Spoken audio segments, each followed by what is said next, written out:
성도 여러분, 하나님은 저에게는 세컨 찬스의 하나님입니다. 이것은 저에게 어떤 의미냐면 실패한 나에게 기회를 주신다. 여러분이 능력이 있고 타고난 달란트도 있고 여러분 여러 가지 아이디어도 많습니다. 그리고 모든 것들이 다 준비됐다고 하더라도 기회가 오지 않는다 그러면 세월이 지나가 버리는 거예요. 너무 늦게 찾아온 기회는 여러분 그것을 적기를 맞지 않아서 그냥 조건이 달라져 버려서 그냥 있는 듯 없는 듯 사라지는 것이 너무 많잖아요.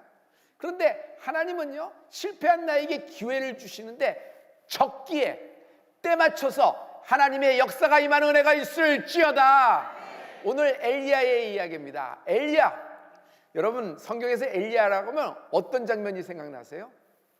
성경에서 엘리야는 명장면입니다. 모세가 홍해 앞에서 팔을 쭉 뻗을 때 홍해가 쫙 갈라지듯이 엘리야 하면 여러분 갈멜산에서 그가 기도에 하늘에서 불로써 응답하는 장면이 있죠. 여러분 갈멜산에서 그냥 바알의 제사장, 아세라 제사장, 여러분 850대 1로 거룩한 맞짱을 뜬 사람이 엘리야예요. 엘리야는 갈멜산을 잊지 못해요. 누구나 자기가 소중하게 생각하는 정말 귀한 추억이 있고 귀한 메모리가 있는 영적인 장소가 있죠. 또 여러분이 부부간에도 이 장소는 우리가 여기서 잊지 못할 것이다 하고 이런 장소가 있잖아요. 거기만 가면 다 필름이 돌아가며 생각나는 그런 장소가 있잖아요. 갈멜산은 엘리야에겐 그런 곳이에요. 갈멜산에서 영적인 전투가 있었죠. 갈멜산은 엘리야가 선택한 장소가 아니에요. 아합왕과 이세벨이 선택했어요. 눈에 가시인 엘리야를 데려와라. 엘리야하고 우리하고 승부를 내자, 결단을 내자. 그런데 장소가 어디냐면 갈멜산이라는 거예요. 왜 그들이 갈멜산을 선택했을까요? 갈멜산은요, 바알의 앞마당이에요. 바알의 산당이 있는 곳이에요. 불 내리는 거요, 바알의 18번이에요. 갈멜산에서 많은 그동안에 그런 것들이 많았던 곳이 그런 곳이에요. 그러니까 그 갈멜산이라는 것은 이 모든 사람들에게는 이게 뭐랄까 홈그라운드 같은 곳이에요. 갈멜산은 엘리야에게는 낯선 곳이란 말이에요. 적진 깊숙하게 엘리야 혼자 단독으로 진입하는 겁니다. 우리가 결론을 알고 있죠. 그 적진 깊숙한 곳에서 엘리야는 대승리를 거두고 그날 모든 이방 제사장들과 모든 것들이 다 죽임을 당하고 하나님의 승리가 나타나는 곳입니다. 그러나 이세벨이 누구예요? 가만히 있지 않습니다. 협박을 합니다. 공갈만 하는 것이 아니에요. 큰 협박과 함께 추격대까지 보냅니다. 죽이리라. 엘리야는 이 소문을 듣고 여러분 광야로 도망갑니다. 광야로 도망가서 자기가 따르던 사환도 그 자리에 두고 자기 혼자 깊숙한 광야로 갑니다. 아무도 날 찾지 못하는 그런 광야로 들어가서 혼자서 두루누워서 극단적인 선택을 생각합니다. 그냥 잠깐 동안 우울해져서 그런 생각이 떠올랐다 앉았다 이것을 반복하는 것이 아니라 극단적인 선택을 하고 극단적인 결단을 위해서 그런 기도까지 하고 그렇게 된 거예요. 아무도 날 찾지 못하는 곳에서 나의 죽은 모습이 발견되지 못하는 광야에서 혼자 죽겠다고 생각하고 글로 들어간 것입니다. 왜 엘리야가 이랬을까요? 갈멜산에서 대승을 거뒀음에도 불구하고 많은 사람들 앞에서 정말 어떤 성취를 보였잖아요. 여러분 국가적인 영웅이 됐잖아요. 그럼에도 불구하고 왜 엘리야가 이런 바보스러운 선택을 했을까요? 아무 일도 일어나지 않았기 때문이에요. 대실망, 오랫동안 기도했고 간절히 원했습니다. 자기의 믿음도 있었어요. 철석같이 믿었어요. 그런데 아무 일도 일어나지 않아요. 갈멜산에서 승리를 했으면 그 다음부터는 백성들이 일어나서 모든 바알과 모든 목상들, 석상들을 다 부숴버리고 대부흥운동이 일어나며 회개운동이 일어나며 아합이 회개를 하고 이세벨을 쫓아내며 이런 일이 많아질 거라고 생각했는데 아무 일도 일어나지 않는 거예요. 그리고 상황은 더 나빠지는 겁니다.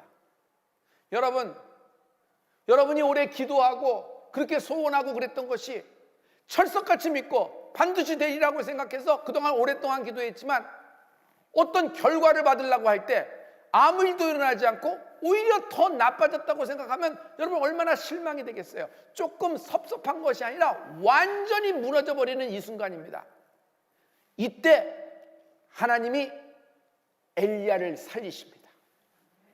극단적인 선택에 사로잡혀 있어서 극심한 우울, 불안과 두려움 속에서 마지막 순간을 보내고 있어요. 광야에서 혼자 외로운 순간이에요. 그때 하나님은 천사를 파송하십니다. 그리고 엘리야를 먹이시고 마시게 하셔서 기력을 회복시키십니다. 기력이 회복된 엘리야가 어디로 가는 줄 아세요? 호렙산으로 갑니다.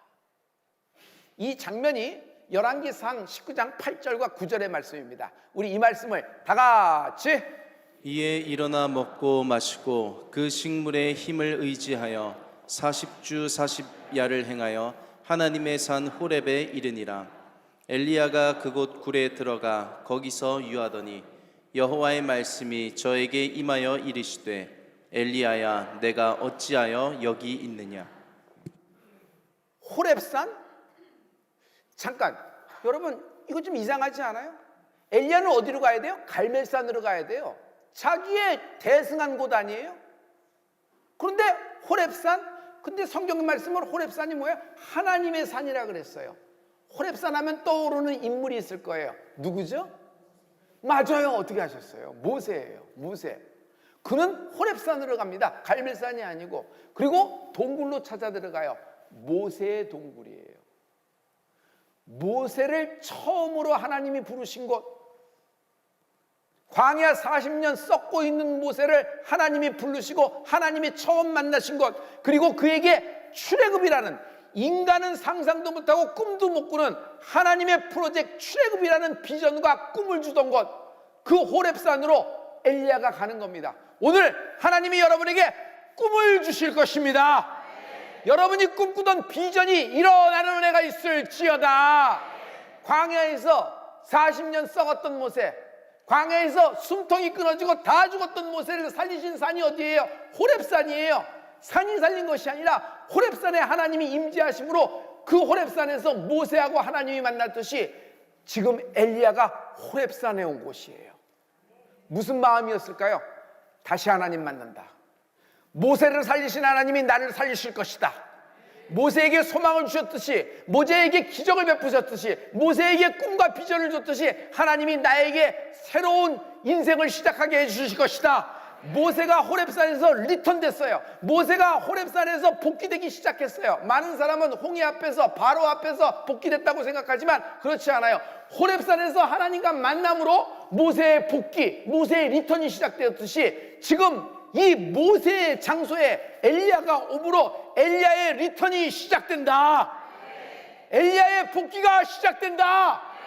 모세의 호렙산이 엘리야의 호렙산 된 것처럼 나의, 당신의 호렙산이 되기를 예수 그리스도로 축복합니다. 여러분 복귀될 수 있습니다. 여러분의 인생이 하나님의 기이한 도우심으로 리턴의 축복이 있을지어다. 하나님이 어떻게 엘리야를 리턴시키는지 하나님은 성경에 디테일하게 묘사하고 계세요. 여러분 열왕기상 19장 11절과 12절의 말씀입니다. 우리 이 말씀을 다 같이 여호와께서 가라사대 너는 나가서 여호와의 앞에서 산에 섰으라 하시더니 여호와께서 지나가시는데 여호와의 앞에 크고 강한 바람이 산을 가르고 바위를 부수나 바람 가운데 여호와께서 계시지 아니하며 바람 후에 지진이 있으나 지진 가운데도 여호와께서 계시지 아니하며 또 지진 후에 불이 있으나 불 가운데도 여호와께서 계시지 아니하더니 불 후에 세미한 소리가 있는지라. 그 하나님의 산 호렙산에 딱 나와 보니까 갑자기 바람이 불어요. 확 하고 바람이 불고 번개가 쳐요. 우르릉 쾅쾅 하면서 갑자기 땅이 흔들려요. 지진이 나기 시작한 거예요. 얼마나 무섭겠어요. 근데 불이 지나가요. 불이 막 지나가요. 두렵고 불안하고 떨리고 막 그런 순간입니다. 그런 자연 앞에서, 그런 자연의 어떤 움직임 앞에서 인간은 한없이 초라해지고 불안해지는 모습을 여러분 느낄 때 있죠. 그런 장면이 막 연출이 되는 그런 것이에요. 그런데 거기 말씀을 보면 거기에 하나님이 계시지 아니하였더라. 거기에 하나님이 계시지 아니하였더라. 이거 무슨 얘기일까요? 엘리야, 바람이 무섭냐? 천둥번개가 무서워? 지진을 감당하지 못하지? 이 불이 있을 때 타 죽을까 봐 겁나지? 막 바다가 흉흉하게 뛰노고 폭풍이 물면 너 어디로 갈지 모르지? 지금 너의 원수들이 널 죽이려는 협박 소리, 널 쫓는 추격대의 말발굽 소리 무섭지? 두렵지? 또 잡혀 죽을 것 같지? 그러나 엘리야, 기억해. 그것들은 너를 못 건드려. 왜냐하면 내가 너를 붙잡고 있기 때문이야. 하나님이 보이지 않는 신비한 손으로 엘리야를 붙잡고 있습니다. 여러분, 지금 그 이세벨과 아합왕이 추격대를 보내어 엘리야를 죽이려고 하지만 여러분, 절대로 엘리야를 못 잡아요. 절대로 엘리야의 털끝 하나도 상하지 못하는 것이 있어요. 그것이 뭐냐면 눈에는 보이지 않지만 하나님의 강한 오른팔로 당신을 붙잡고 있다. 하나님은 그 다음에 세미한 음성으로 말씀하신다 그랬어요. 세미한 음성. 여러분, 세미한 음성은 NIV 성경에 보면 gentle whisper라고 그랬어요. whisper는 속삭인다라는 얘기죠. 아주 신비한 음성이에요. 그리고 너무 부드러운 음성이에요. 여러분, 소리는 데시벨이 있어요. 파장을 갖고 있죠. 각 사람마다 위로를 받는 데시벨이 있습니다. 저는 그 정도의 음역대에서 어떤 사람이 이야기를 하거나 그 정도의 음역대에서 어떤 사람의 소리가 이런 톤으로 나오면 위로가 돼요. 그래서 그 노랫말이 들어오면서 그 위로가 되는 것이 있어요. 여러분도 자기는 그 데시벨의 수치를 모르나 자기가 느끼는 위로의 데시벨이 있거든요. 하나님은 엘리야가 가장 잘 위로받는 데시벨을 알고 계세요. 하나님은 당신이 어느 음역대에서 이렇게 위로를 받고 있고 어느 부분에서 하나님의 그 세미한 손길을 느끼는지 하나님이 잘 알고 계세요. 하나님이 그 세미한 음성으로 당신을 어루만져 주십니다. 여러분, 보통 사람 같으면 추궁해야 될 때예요. 엘리야, 내가 너 기도 일성에 불을 내려서 850대 1이는데 네가 많은 사람 앞에서 내가 너를 승리를 줬잖아. 넌 기도한 것밖에 더 있어? 불을 내린 건 나잖아. 내가 네 편이 돼서 이렇게 하는데 너 지금 눈에 보이지 않는다고? 내가 눈에 보이지 않다고 이세벨의 말한 소리에 천둥번개 같은 그런 거 소리 들려서 과장해서 도망가고 죽으려고 해? 너 그럴 수 있어? 나무라거나 막 지적질하고 코너에 몰 수 있습니다. 그런데 하나님은 이렇게 결정적인 실패, 결정적인 우울, 결정적인 불안과 두려움, 이런 속에 있는 엘리야를 추궁하지도 않으세요. 나무라지도 않으세요. 지적질하지도 않으세요. 오히려 얘야, 걱정하지 마. 내가 있잖아. 나야. 하나님이 어루만져 주시는 축복이 있을지어다. 이 하나님의 어루만지는 말씀이 여러분 시편 42편 5절에 보면 잘 표현되고 있어요. 여러분, 이 말씀을 다 같이. 내 영혼아, 내가 어찌하여 낭망하며 어찌하여 내 속에서 불안하여 하는고. 너는 하나님을 바라라. 그 얼굴의 도우심을 인하여 내가 오히려 찬송하리로다. 낭망하지 말라. 영혼아, 불안하지 말라. 영혼아, 하나님만 바라라. 하나님이 당신을 일으켜 주실 것입니다. 하나님이 당신을 어루만져 주실 것이에요. 성도 여러분, 하나님의 세미한 음성, 그 부드럽고 온화한 음성, 그냥 우리가 생각하는 정말 그 최고의 아버지의 품에 오늘 안기는 축복이 있는 추수감사절이 되는 은혜가 있을지어다. 여러분, 여러분의 인생에서 올해 한 해 동안에 많은 실패와 많은 잘못과 많은 이렇게 원망과 많은 자책을 하면서 보낸 사람도 있을 겁니다.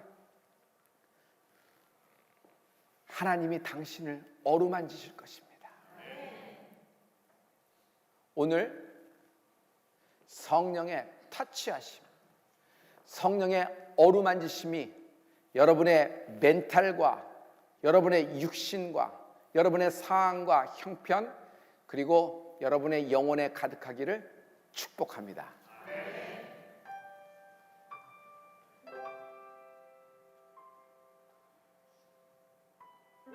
하나님, 주의 자녀들이 코로나를 뚫고 이제 여기까지 왔습니다.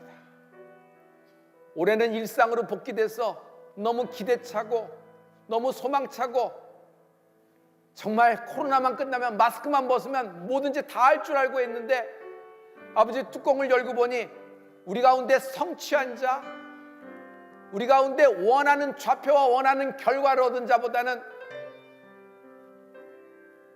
아쉽고 슬프고 기대하지 못하는 날들을 맞은 성도들이 많습니다.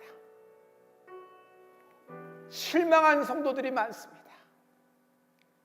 오늘 하나님의 어루만지심, 나무라지 않고 지적질하지 않고 추궁하지 않고 그냥 나를 어루만지시는 하나님의 손길, 얘야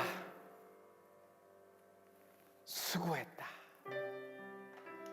잘했다, 내가 너와 함께한다. 이 하나님의 성령의 어루만지는 축복이 임하라. 하나님, 물질이 위로하는 줄 알았습니다. 여러분, 어떤 인생이 나를 위로할 줄 알았죠? 나보다 큰 사람이 이렇게 상황이 변하고 이런 것을 가지면, 이런 것을 소유하면 내가 이날만 되면 드디어 내 모든 것을 발휘하라, 날개를 펴라 생각했는데, 여러분, 기대하는 것보다는 정말 상황이 나빠진 사람들이 많죠. 여러분, 그런 것들은 여러분에게 만족을 못 줍니다. 오직 하나님만이 여러분의 영혼과 여러분의 인생을 만족시키실 분이십니다. 그 하나님이, 아버지 되시는 하나님이 당신을 만지시고 계십니다. 성령의 예수님이 여러분을 만지시고 계십니다. 엘리야의 이야기는 여기서 끝나는 것이 아닙니다. 엘리야의 마지막, 이 땅에서의 마지막 장면은 역대급입니다. 누구나 인생은 마지막 장면을 만나잖아요. 여러분은 여러분의 마지막 장면을 어떤 상상을 하고 계세요? 엘리야의 마지막 장면, 열왕기하 2장 11절의 말씀입니다. 우리 이 말씀을 다 같이. 두 사람이 행하며 말하더니 호련히 불수레와 불말들이 두 사람을 격하고 엘리야가 회리 바람을 타고 승천하더라. 엘리야가 요단까지 갔는데, 요단은 어느 것이에요? 물이 갈라지고 여리고성으로 이제 진격하는 그 순간이잖아요. 거길 갔는데 갑자기 하늘에서 회리바람이 불어요. 휙 하고 회리바람이 불면서 불말 불수레가 내려오는 겁니다. 천사가 내려오는 거예요. 그리고 엘리야와 엘리사를 서로 격리시킵니다. 그리고 그 회오리 바람이 엘리야 주위를 돌면서 엘리야를 감싸고 그 회오리 바람과 함께 엘리야가 승천하는 겁니다. 여러분 생각해 보세요. 굉장한 기름 부음이 엘리야에게 임한 것입니다. 승천, 이것은 예수 그리스도의 승천의 장면이 이게 연동되게 생각나지 않아요? 여러분, 실제로 성경에 보면은 예수님의 승천이라 그랬고 엘리야도 승천이라는 단어를 성경에서 사용하고 있어요. 이게 놀라운 하나님의 역사예요. 그러면 엘리야는 엘리야의 승천으로 끝난 것인가? 엘리야의 리턴, 엘리야의 복귀는 승천으로 끝난 것인가? 아니에요. 아니에요. 엘리야에 대한 하나님의 리턴은, 하나님의 복귀하는 하나님의 예정과 하나님의 섭리는 구약 말라기에서 이미 예언되고 있어요. 우리 구약의 말씀, 구약의 마지막 책이죠. 말라기 4장 5절과 6절의 말씀입니다. 우리 다 같이. 보라, 여호와의 크고 두려운 날이 이르기 전에 내가 선지 엘리야를 너희에게 보내리니 그가 아비의 마음을 자녀에게로 돌이키게 하고. 네, 여기까지예요. 여러분, 하나님이 엘리야를 다시 너에게 보낸다고 했어요. 그래서 이스라엘 사람들은 엘리야를 기다립니다. 강한 능력의 선지자, 불을 내리는 선지자를, 엘리야를 기다리는 것입니다. 그래서 세례 요한에게도 예수님에게도 당신이 엘리야입니까? 라고 물었던 이유가 그런 이유이기 때문이에요. 기다리기 때문에. 그런데 이 구약의 예언이 구약의 예언으로 끝나지 않고 신약에서 절정을 이뤄요. 엘리야의 리턴과 엘리야의 복귀는 복음서에서 절정을 이루는데 그 장소가 변화산이 되는 거예요. 갈멜산이 아니라 호렙산이 아니라 변화산이 되는 거예요. 예수님 제자 가운데는 12명이지만 빅3가 있습니다. 예수님은 언제나 중요한 장소, 아주 분수령이 되는 전환점이 되는 사역에는 12명 다 데리고 들어가지 않고 빅3만 데려가고는 것을 볼 수 있어요. 빅3라고 하면 첫째 누구죠? 베드로, 두 번째 요한, 또 야고보. 어떻게 하셨어요? 참 대단해요. 아무튼 이 세 명을 데리고 가는 겁니다. 새벽에 예수님이 빅3만 깨웁니다. 졸린 눈을 꿈이야 생시하는데 예수님이 산을 타는 거예요. 근데 예수님이 어찌나 잘 타는지 앞서서 가는 겁니다. 열심히 뒤쫓아가는데 코너를 도는데 놓쳤어요. 그런데 주님이 어디 계시나 하고 빨리 찾아갔더니 앞에서 주님이 누군가가 만나서 얘기하고 계세요. 이건 또 한밤중에 무슨 일인가 딱 봤더니 이 세 명이 놀래 뒤로 자빠집니다.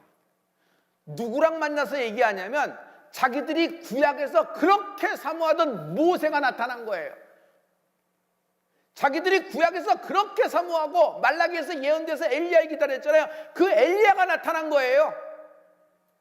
그리고 예수님이 모세와 엘리야와 함께 이야기를 나누고 계세요. 모세는 호렙산이에요. 엘리야는 갈멜산에 있어야 될 사람 아니에요? 근데 지금 예수님 당시에 변화산에서 세 사람이 만나서 이야기를 나누고 있는 거예요. 그래서 여기서 굉장한 그냥 막 여러 가지 고백이 나와서 막 하잖아요. 성도 여러분, 엘리야는 특별한 사람이 아닙니다. 우리가 보기에는 굉장히 하나님의 특급 대우하고 특별한 복귀, 특별한 리턴을 했지만 엘리야는 우리와 같이 성정이 같은 사람이라고 그랬어요. 나와 같이 평범한 사람일 뿐이에요. 그러나 그가 특별하게 된 것은 하나님이 그를 예정하셨고 하나님이 그를 선택하셨기 때문입니다. 하나님의 선택을 받았지만 엘리야는 실패했어요. 그러나 하나님은 실패한 엘리야에게 기회를 주셨듯이 하나님은 오늘 실패한 나에게, 대실망을 한 나에게 하나님이 다시 한번 기회를 주실 것이다. 그러므로 하나님의 리턴, 그러므로 엘리야의 복귀가 나의 복귀, 나의 리턴이 되는 축복이 있을지어다. 성도 여러분, 엘리야의 리턴 속에 예수님이 그려지지 않아요? 예수님의 변화산의 모습이 그려지지 않아요? 보세요. 모세는 출애굽 때의 인물이에요. 엘리야는 예수님보다 훨씬 전 인물이에요. 열왕기 상의 인물이란 말이에요. 동시대 사람이 아니에요. 그런데 동시대 사람이 아닌데 공간과 시간을 초월해서 여러분 지금 변화산에서 한 군데서 만나서 이야기까지 나누고 있어요. 이게 무슨 말이냐면 영의 역사인데 여러분은 집안 대대로 예수 믿는 가문도 있을 겁니다. 기억하지 못하지만 할머니 할아버지, 특히 4대조 할머니 할아버지 같은 경우는 보지도 못하고 사진으로도 봤을까 말을까 하는 분이 있을 거예요. 그냥 이야기로만 들은 것일 거예요. 근데 그 할머니, 그 할아버지가, 그 아버지가 기도한 것이 그분들은 이미 하늘나라 가셨지만 그때 그 시대에 기도한 것이 지금도 살아서 내게 역사하고 있다. 기도는 죽지 않아요. 기도는 살아있어요. 여러분, 오늘 한 기도가 여러분의 다음 후손에게도 그 기도가 살아서 역사하는 것입니다. 할렐루야. 시간을 뚫어요. 공간을 뚫어요. 어떠한 철문도 기도는 뚫고 돌파하는 것입니다. 그러므로 하나님의 놀라운 리턴의 역사, 하나님의 놀라운 복귀의 역사가 여러분에게 임하기를 예수 그리스도로 축원합니다. 예수님은 이 땅에 불을 던지러 오신 분이에요. 너희가 나를 왜 왔는 줄 아느냐 하면서 나는 불을 던지러 왔다는 것이에요. 할렐루야. 할렐루야. 엘리야가 여러분 갈멜산에서 불을 내렸어요. 여러분 그 장면 모든 것이 예수님을 예표하는 점점 이렇게 모든 것이 어디로 가요? 깔때기처럼 이렇게 좁아져서 결국 예수님께로 딱 초점이 맞춰지는 것이 볼 수 있어요. 그러므로 오늘 성령의 불의 역사가 임하는 은혜가 있을지어다. 하나님의 성령의 기름 부음이 임하는 은혜가 있을지어다. 엘리야가 리턴되었듯이, 엘리야가 복귀되었듯이 하나님이 당신을 복귀시킬 것이고 당신이 리턴이 임하는 축복이 임하라.